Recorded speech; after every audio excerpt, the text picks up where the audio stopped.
Well, good morning, guys. Welcome. Welcome. It looks like you just came for breakfast. My name is Scott Walker. I love tropical fruits. I was actually a school teacher for 35 years right here in Vero Beach, and one of my passions from childhood really was tropical fruits. And I grew up in South Florida, born and raised, and while some people up north would probably eat apples and pears, when we were out as children, we were out wandering the neighborhoods because parents said get out of the house, and it was literally star fruit and mango and grapefruit and all those things you could find, tamarind, gnawing on that as kids as we grazed throughout the day. And so from an early childhood, I've always loved tropical fruits. And obviously staying in Florida and then moving from Palm Beach County to this area, it was a little bit of a challenge because there's a sort of a threat of freeze every once in a while. And so I had to really consider those things. But first of all, how many of you here present are currently growing tropical fruits? Wonderful. I might have to adjust my talk then. Now, second question, how many people here have recently moved here within the last couple years from somewhere else? Well, I want to welcome you. Welcome to Florida. It's a wonderful place. I mean, today is going to be perfect, 80 degrees. I'm looking forward to the warmer weather. I don't like the cold weather, but it's going to be great. But so really what I want to do is, and I love Dan and Tina here with Busy Bee Nursery. It's a great place because once you get into tropical fruits, then the addiction continues. And when those fruit trees get a little bigger, then you want to know what to put underneath them. And then you get into aroids and all the other things and palms. And so it's sort of an addicting thing, but there's everything to be had here at this nursery. It's a wonderful place, so welcome. Really what I want to do is start by talking about a few of the majors. And then we're going to hit on some of the minors as far as the fruits that you can grow in East Central Florida. And my yard has been a testing ground for everything. I've probably been growing for probably 25 years. And all of my mango trees that are currently growing are full-sized and fully blooming. And the fruit are falling off because there's a mold with the rain we had, and some are not, and some are tougher. And those are all really nuances of all the different types of varieties of mangoes. But I want to talk about mangoes just to start with. They call it the king of fruits. And mangoes really are the quintessential Florida wonderful fruit. And they started with the early versions like the turpentine mangoes where they were stringy, and the Tommy Atkins and some of those. And through the years, there's some people that have really cultivated varieties of mango that are unthinkable. They're amazing. And some of them are crosses with Southeast Asian mangoes, some are Indian mangoes, some are African origin, some are Israeli origin. But Gary Zill and some of the Zill brothers, Walter and Gary from down south, have done some really great work in the last 10 or 15 years on mango cultivars. There are mangoes that, of course, when you cut them, they cut like butter, no fiber, but some taste literally like orange soda. With a hint, like the orange sherbet mango or the lemon zest mango. They're unbelievable, especially when you grew up with mangoes and just had some basic flavors. And then you have your standard Glen mango, one of my absolute favorites. And I would recommend if anybody's going to plant a mango tree, it should be a Glen. You can get a mango that will fruit as early as May, even slightly earlier, and then you can have mangoes at your Thanksgiving table. So you can spread the season out. Some mangoes like a Rosa Gold or a Pickering will produce very early on in the season, and then a mango like a Kit, Keitt, will produce all the way up until October, November. And so what happens is if you get a bunch of mangoes in your yard and they're producing at the same time, then you've got a glut of mangoes, you're giving them away. And so I'd really recommend one thing with mangoes is if you're going to put a couple in, try to spread your season out a bit. The same goes with avocado, and that's a wonderful fruit. We'll talk about that in a second. But I just wanted to show appreciation to the mango. And if you don't like mango, you might want to retry it or try one of the new varieties that are out, because a lot of people get a mango from the store and they're stringy, they go to jelly seed quickly. In other words, they kind of seem to rot from the inside out. And no one's ever got a fair shake at a good mango. But you get a mango that's been grown locally, that is allowed to ripen properly and pick when it's perfect, and then ripen on the counter, obviously. they're unbelievable, and it really changes your thought process of it. So mangoes are wonderful. Yes, sir. What decade did it go from? When I was young in Miami, Yeah. everything was stringy, Yeah. and I hated it. Yep. And then 20 years later, no stringy, Yep. and really, really nice. When did that switch over? Yeah, it's a great question. The question was, another gentleman that grew up in South Florida, all we knew were stringy, turpentine mangoes. And when did the change occur? I would say probably about 40 years ago. 30 to 40 years ago is when they began to cultivate and find, oh wait, this Kent and this classic Edward, they're not stringy. These are the classic ones. Let's take these and begin to cross them with other things that are not stringy and have different flavor profiles. And I think that's really when it began. You know, when this book was written here, which is one of the ones I really recommend, you can typically find these in thrift shops or even on eBay, Florida Fruit. It's a great book, Florida Fruit by Lewis Maxwell, I think. And this is from the 1960s. They reprinted a few. This is an old one, but they do talk about some of the varieties. So the question was, when did they start really cultivating? Well, India was way ahead of us, and even Israel. But I would say in Florida, we started, probably around the 1950s and 60s is when they started turning into really putting a focus on really great mangoes. So if you don't have a mango in your yard, I'd recommend at least one. And if I recommended one, it would be a Glen. Even though some of the newer cultivars are outstanding, some taste like cotton candy, some taste like peaches. That's really bizarre. But I haven't seen those in their out years. I don't know what they do when they're 20 years old. I know what the standards do. So again, one mango to plant, Glen. If you get crazy and you want more in your yard, look at when they're supposed to produce, because it could be a long period of time, and get a few of those in. So I love mangoes.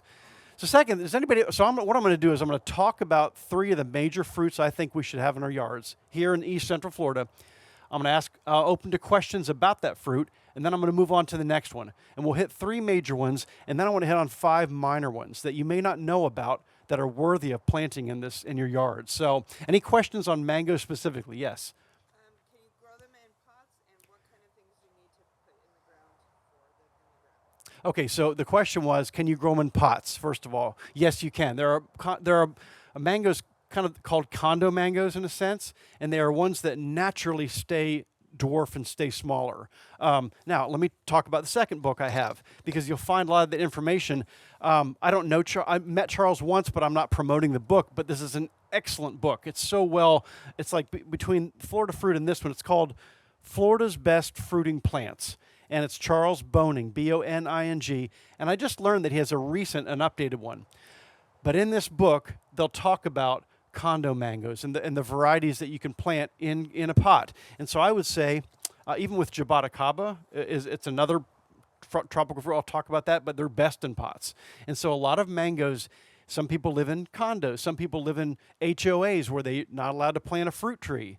And so what I'd recommend is stepping it up from the 3-gallon to up to a 25-gallon and keeping it in that pot and letting it grow and make sure it has good drainage. Mangoes are pretty tough. Like I'm a really lazy gardener. Like honestly, I don't put much of the fertilizers down, and if it can't survive on its own, I'll move on to something else.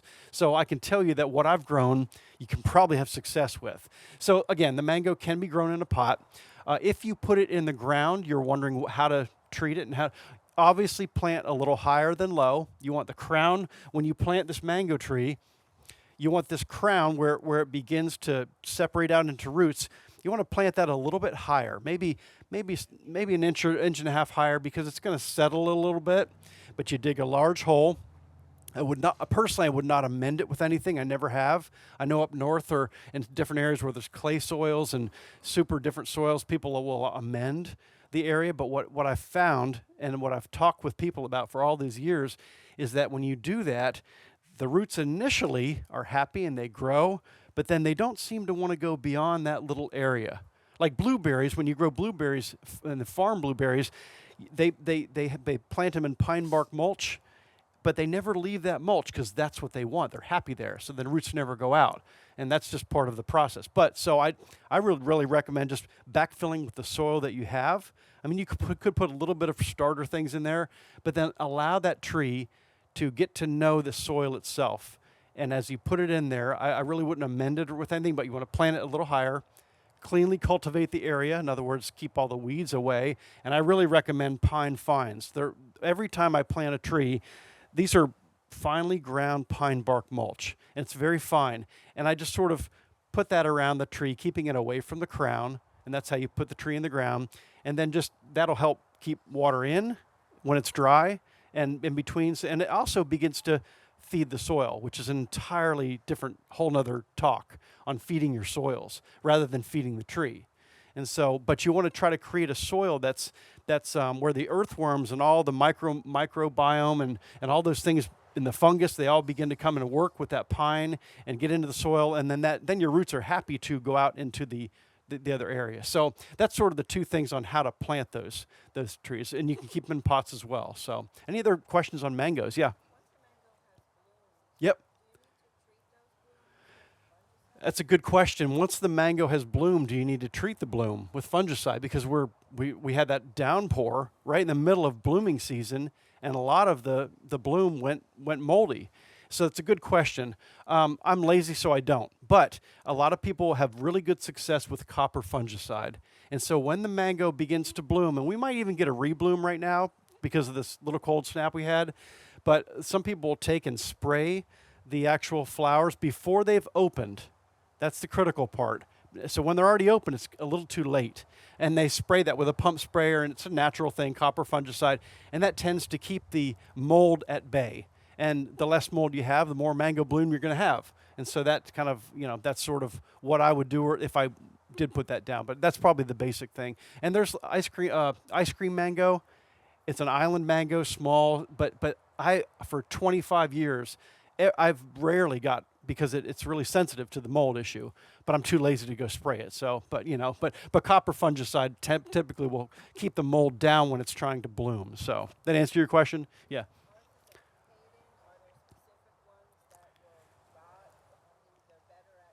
Yeah, that's a good question. So she has a Hayden. Some varieties that are a little more resistant to that anthracnose or the bacteria or the mold type of things that get going on that. I would say a Glen, really. Some of the old standards, the Glen, the Hayden, the Kent, the Kit, the Carey, they're all pretty resistant. Some of the new varieties I don't know yet. So, but there are some that are a little more resistant. And sometimes a book like that, or if you do a deep dive on the University of Florida's website, they'll tell you which ones to do. So, yeah. Yes? Yeah, I will talk. Yeah, let me talk about pruning. So that's a good question. I love talking about pruning, and I was going to do this at the end, but this belongs to all tropical fruits, especially the mango, the avocado. So here's a little mango tree. Now, lucky for this mango tree, it's already started branching out, right? You see, sometimes you get a mango tree, and like this one over here.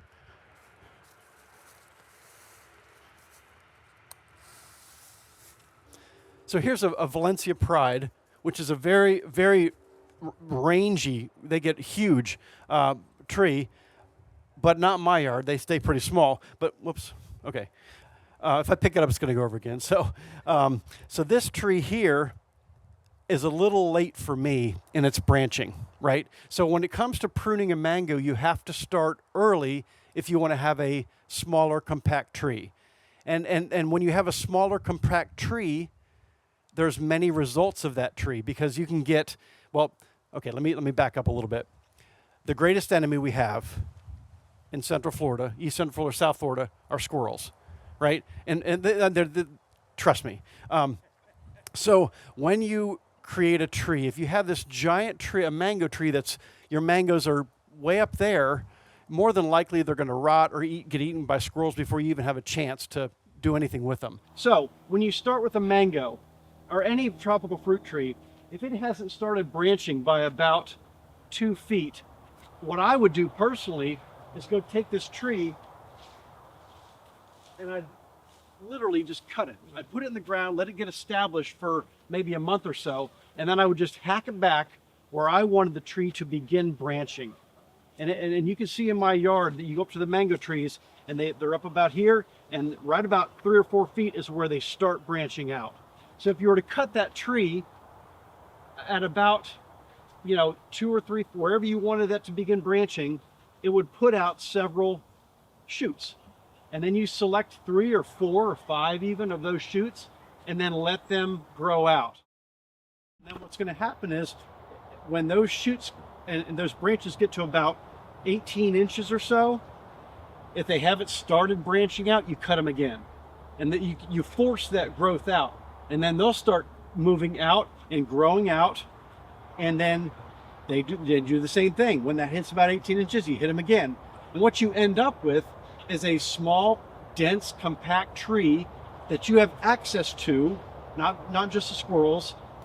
And where do the mangoes bloom? On what part of the tree? On the tips. So then you have exponentially more tips and growth, bloom potential, because you've created all of these tips that start at the base. So you start at the base, you cut it, you've got 4 that come out, you cut it again, you've got 3 or 4 from those, you cut it again, and then you maintain that tree by tipping it and pruning it, cutting out the vigorous growth. And so that really matters, because when you keep them small, and then a hurricane comes along, you don't have this giant tree that's going to fall in your yard. You've got a small, compact tree. So you really need to manage all of your fruit trees, whether it's star fruit or avocado. You can take these things and cut them and learn how to cut them. And when you cut, they branch. Yeah. We have one that's getting really big. It's getting really tall. Yes. So after the season's over, yes, can we take a good portion of the top off? Yeah, that's a good question. What it was is, she says, our mango tree's pretty big. Can we bring it back down? Yeah, you can. And you're going to do that after the fruiting season is over with. That's the best time to prune your mango trees, is after they're done fruiting. So say you moved into a property and there are mango trees. You don't know what they are. Good luck. I don't know what they are either. but typically you can tell. Let me just give you some pointers on mangoes. The more round they are, they typically have a more Indian origin, right? The more round that they are, typically. The elongated ones, the ones that taper down beautifully, typically have a Southeast Asian origin, like the Namdok Mai, or the Filipino, or the Valencia Pride. So some of those really, it just sort of depends on the shape, really.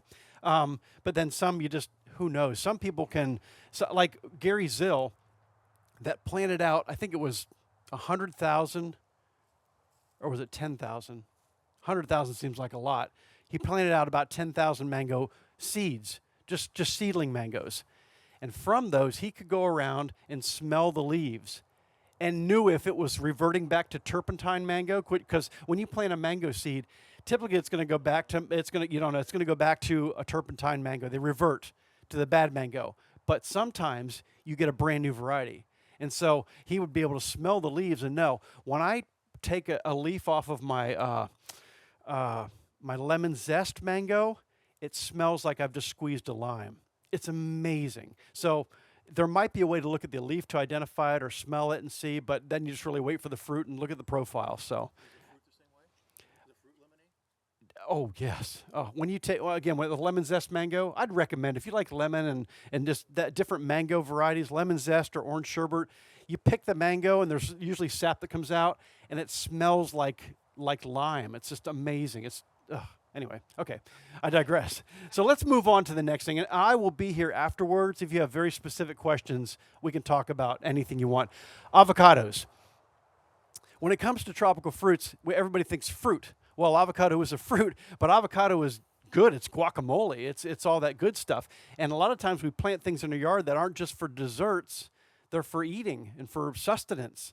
And so here is a perfect place for something that we can have in our yards that will bloom, and you have this delicious food, basically. A couple things to remember.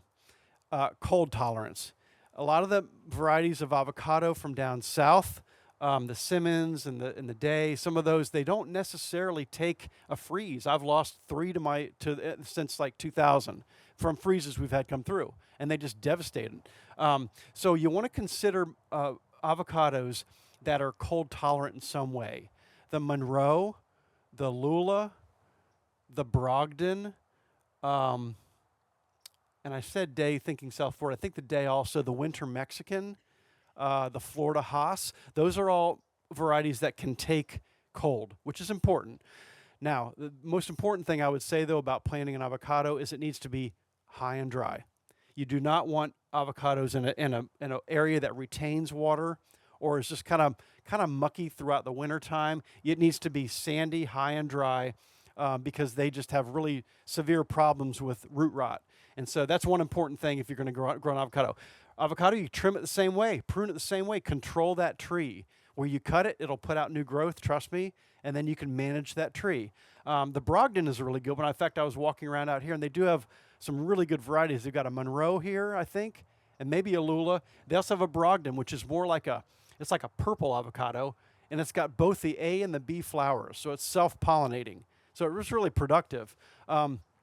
Typically in this area, though, you don't need to have both A and B avocados because the flowers for cross-pollination, because somewhere within a 2-mile radius that a bee would fly or something is going to have the other one. And so typically there's no problem with I've never seen problems with avocados not fruiting. So just a great one to plant. Remember, high and dry for avocado, and then look at the cold tolerance of it. Make sure it's got in the 20s or at least low 30s is its cold tolerance, because we've had many, and we escaped one this year.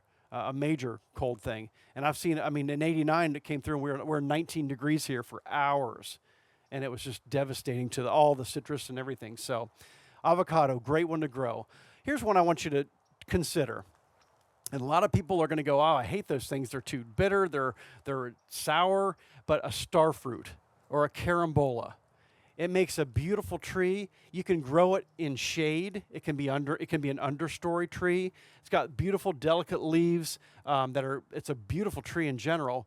But the new varieties, our more recent varieties, are really delicious. It's got a kind of a citrusy.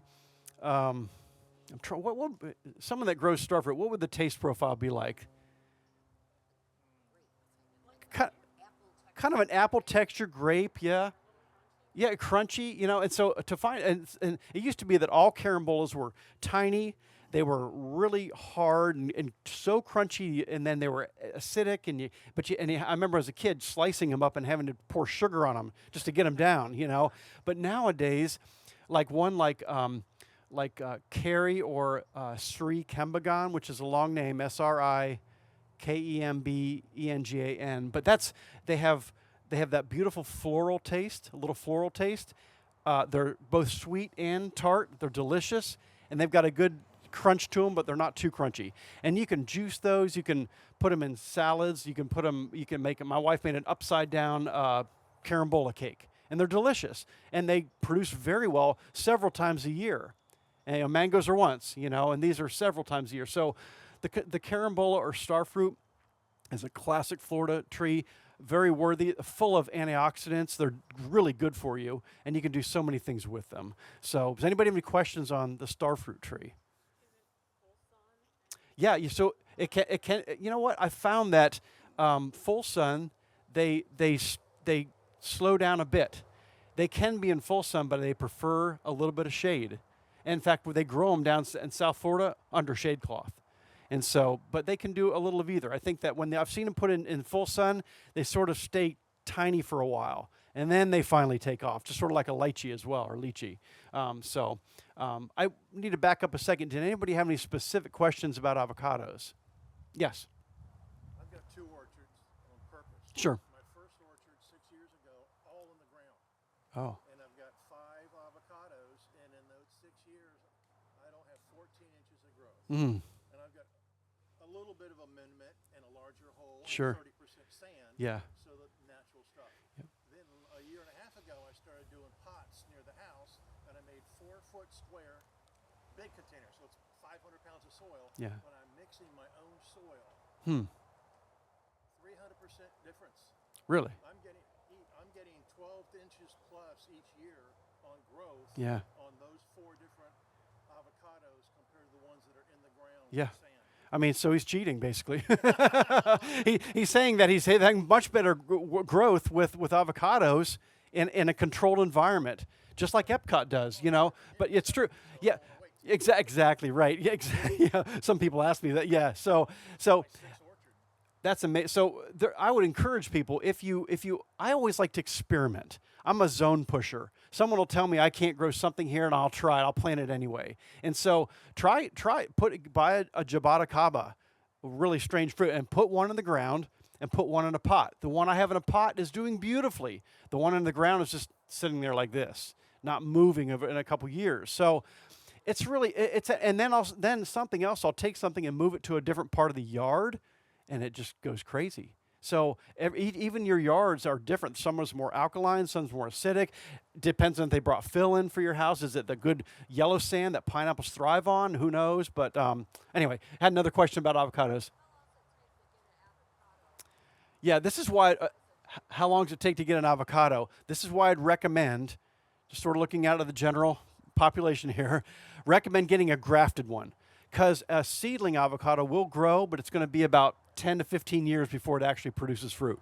So you can grow mango from seed, you can grow avocado from seed, but it's going to be a long time before they start producing. That's why all the avocados and mangoes you find in the stores here are going to be grafted. They take a part of an adult tree that's already knows what to do, and they put that on a rootstock, and then that's why it wants to pretend like it's fruiting in the first couple years. I wouldn't let it, but that's why. So a seedling is going to be about 10 to 15 years for fruit on avocado. Sometimes earlier, you never know. Some are real precocious. You just don't know the variety. But typically, you want to find a grafted tree that's going to produce within a year or two. And some will start to actually, even grafted trees are going to start to show fruit and flower way too early because it thinks it's an adult. The top part thinks it's an adult. The bottom part is it's just getting rooted in. So all of my tropical fruit trees, whether it's a mango or avocado or anything, I'll typically, if they're only this big, I'll pick off the fruit for the first year or two and just pick it because it takes so much energy to try to produce this fruit that it's gonna limit your tree and its growth, and you need that tree to get established and the energy to go into the root system. And that's why I always buy smaller trees and put them in to let them get going. And then I think in the out years, later on, it really benefits the tree. So, yes. If you have an avocado tree that's kind of growing out of control, Yeah. how much can you take off of that tree? Again, that's a good question. How much of the avocado tree that's out of control can we bring down? I would say probably no more than 20%. That's, again, that 20% rule. And you want to look at the tree and see where the major growth is. And a lot of avocados are real columnar. They go straight up high, hack it back from the top and bring it down. If it's branching way out on one side, pull that branch in. But remember, about 20% is the rule of what to bring down. So, yeah. So, yes. Yes, they do. Avocados, mangoes really prefer full sun. Lychees, those types of things. It just is what it is. They like that. I've got some that are in more shaded areas, and they just don't produce as well. They really want that full sun, you know. So, I wrote these down. There's so many things you can. Yes, one more. Yeah. My avocado, Yeah. bottom of the leaves, there's little white spots. Yeah. You know, when it comes to, he asks about, he's got little white spots on the bottom of a avocado leaf. One of my mangoes right now is the new flush that's coming out is twisted and spotted and looks really weird. I have no clue. Like I know that a lot of rains will produce fungus. You know, that's why it's hard to grow figs here. You know, because they get that rust on them. But you could put a general spray on them, an antifungal spray on it, and see. But more often than not with avocados, they'll do that. They'll drop their leaves off, and then they'll just push out a ton of new growth. And even carambola do the same thing. And so with mangoes, I'm kind of a lazy gardener in a way. If it doesn't survive in my yard, it's, you know, but I don't pamper things. But if something is major, like we had a weevil come in that destroyed all the red bay trees and avocados a few years ago, and that was awful. There's not much you can do about that. So, but yeah, when it comes to little things, I don't know. Some of it's fungus, and you can treat it with things. So yeah, I like to see that afterwards. So let me hit on a few things that you might not know about, and things that are worth writing down, especially if you just have a small space, or you have a large space. A few things, and of the probably 30 things that came to mind, I want to mention 5 trees. One is a sapodilla. Anybody heard of a sapodilla? A few people. Yeah, it's wonderful. Imagine about the size of a goose egg, and it's like a a pear soaked in brown sugar and cinnamon. It's literally a dessert fruit. It's hardy. It can take a little bit of cold. It can take a hurricane. It can take dry. It can take soaking wet. A sapodilla or sapodilla, however you want to say it, is really a worthy tree to be planted in this area. It's a delicious fruit. They produce all the time. The squirrels are just constantly eating all of mine, but it's always producing. It's a great tree, and it's really a hardy, tough tree. So just something to consider. Go home and Google it, look it up. Another one is called a strawberry tree, and I think there's one over there. A strawberry tree is only called a strawberry tree because the blooms look like strawberry blooms, right? The flowers themselves. But it's a tree that kind of comes up, and you can sort of umbrella it out. It produces a little thing. It's also called a Jamaican cherry, Muntingia calbura, and it tastes like cotton candy. It's like 96%, 97% sugar, and they just constantly produce these little red fruits. Kids love them, birds love them, if you want a distraction tree. And so strawberry tree, it's a wonderful thing. Just try it out. Look it up when you get home, okay? Another one that's very interesting is grumachama, Grumachama,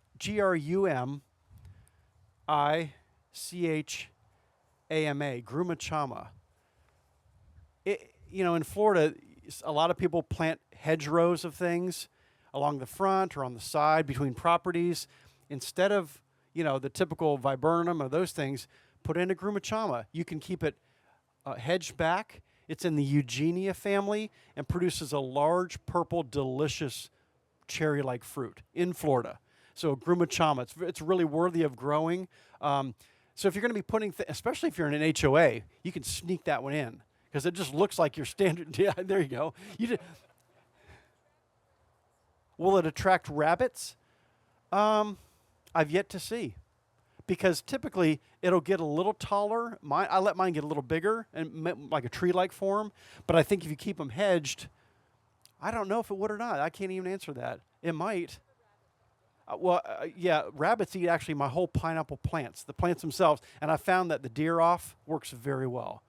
Deer off, it's a spray. It's like capsaicin and egg solids or something, and it really works well for that. Anyway, yeah, so that's those are things we need to know about. So grumachama, it's just a cherry that is grown in Florida. It's not the Suriname cherry, which is a whole nother conversation because we used to eat those as kids. They're horrible, but you get used to them, It's like this turpentine, acidic taste, We used to throw them at each other and they'd stay in our clothes. But there's a lot of varieties of the Suriname cherry that are better, and they don't have quite that resinous taste. And they have they're dark, and so stay tuned for more of those things coming. I think Eugenias in general, it's just a variety of fruit trees that you can grow, mostly hedges, are on the uprise in South Florida, beginning cultivated.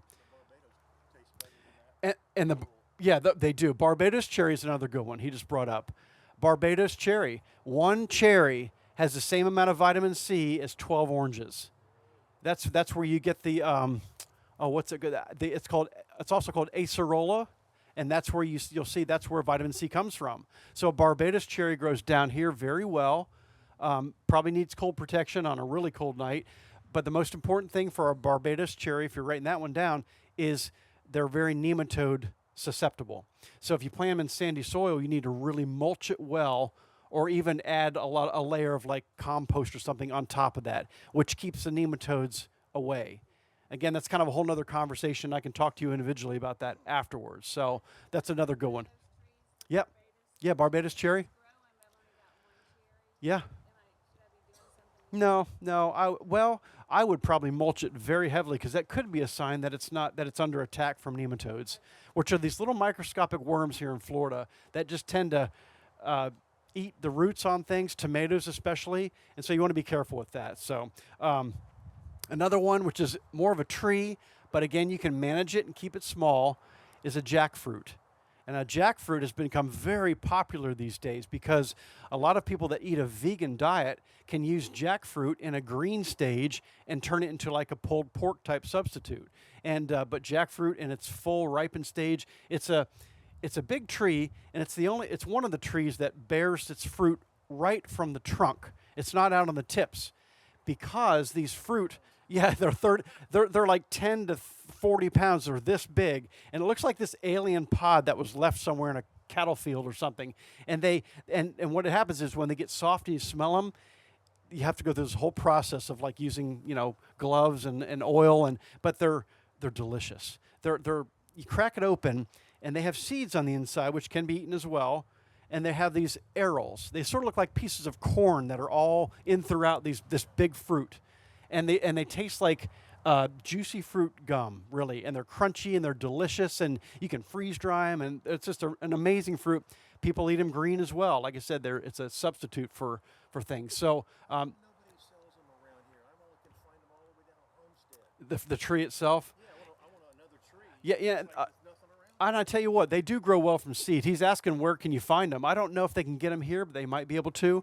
But sometimes you have to go to specialty shops or just get on Marketplace. On Facebook sometimes people sell things. I mean, I have a bunch of seedlings that I grow, and there's a jackfruit tree just on the near the office there that Dan, the owner, picked up a seed when we went to the trip down to the Keys, and he picked up a seed or got jackfruit, planted the seed, and that thing's been producing for years, and they do come true to seed. So The wet one inside or the dry one? it's a more dry, yeah, because some jackfruit are real sort of slimy in a way. That's the better one to me. Well, I like the crunchy one personally, but everybody's different. That's their palates, Let me talk about palates and people's tastes in eating. The important thing about growing things in your yard, there's just a beauty to it. Taking this tree home and putting it in the ground and watering it and watching it grow from season to season, having it get to a point where it's actually giving you food that you get sort of for free in a way. It's a wonderful thing. And just remember that with papaya and mango and a lot of these fruits, you can eat them in a raw stage as a food. So in other words, papaya, everybody grows papaya, they like it, but they're like, oh, I got worms in it. What's going on? I can't. Well, there's ways to get around that, but you can take a papaya that's green and peel it and shred it and make a delicious, like a Thai papaya salad, which is amazing. People in the islands, they don't wait for mangoes to turn to a dessert fruit. They eat them green with salt, and they're delicious. So there's a lot of things you can do with all of these fruits that we can grow that really will provide more than just a dessert in a sense. So just to kind of wrap things up in a sense, and like I said, I'll stay here and answer as many questions as you want, but 3 major things that should be grown: avocado, mango, and star fruit. Those are really good, solid ones. I haven't even thought about lychees. Those are wonderful too. There's so many to grow, but if you have specific questions, again, I'll answer those. And then some of the unique ones that people just don't think about. And of course, I always, as the icing on the cake, grow pineapples. Please grow pineapples. You can buy them that are already planted, that are here. You stick them in the ground. They're going to produce a little quicker. But every time you get a pineapple at the store, ring the top. And what I mean by that is don't cut the top and try to plant that. It's just going to rot. Take it and, well, only Floridians will know this, but you ring it like a lobster. You take a lobster and you kind of wring the head off, but you take this, put a towel around the top of the pineapple and wring it off. And I even pull off some of the bottom of the leaves. Set it on your counter for a week, let it dry out a bit, and then stick it in a little pot or stick it right in the ground, let it grow, and keep it high and dry. They don't like wet feet, but you can put pineapples around as just an ornamental. They look beautiful in a yard if you do it right. That's always the icing on the cake in Florida. You always want to grow pineapples. They grow really well here. We're like back in the day, that's all they grew here is pineapples. And so that's something really to grow and grow well. Remember to manage your trees. When I say manage, take dominion over them.